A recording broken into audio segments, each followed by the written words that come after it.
Talking about centralizing versus decentralizing at the brigade level as PAOs, how can we incentivize to our commanders the need to get out beyond 50 miles from the gate to engage publics out there, sir? Well, first off, you have to be nested. So you have to understand what the brigade commander and the division commander, the two-star commander, what they want to do. And so you've got to understand, number one, you've got to know your OE. All right. So, and I have an Art of Command slide that talks about the first thing that you've got to know. You've got to understand your operating environment. Yes, sir. Geographically where you are, what your commander's vision is, whether what your mission set is at the time. You may or may not have the capacity to do that. You may or may not have the command's emphasis or underwriting to do that. You may not be the unit that does that. And so first you have to understand what your operating environment is. And you have to understand your commander's ability to be able to do that as well.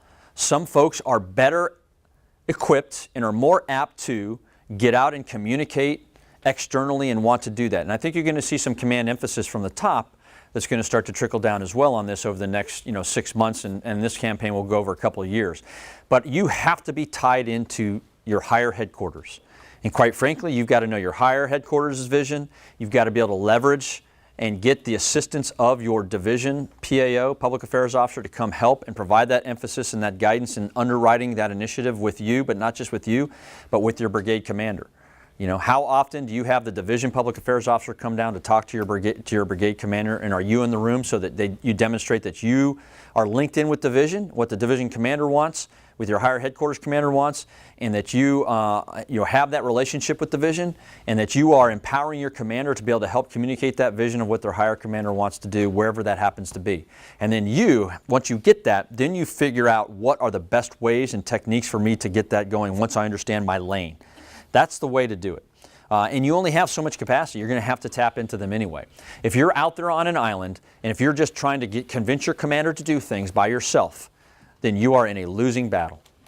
Because I'm going to tell you, your commanders, your brigade commanders and division commanders nowadays, they've done a lot of this. They know.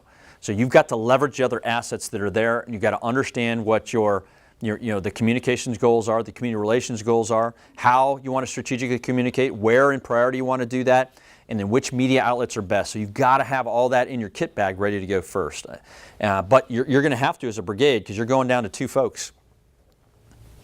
You have to be able to engage outside to leverage the other capabilities that are there, and then show your commander how they can be used and useful to get not just that command's message out, but the message for your higher command and the overall Army.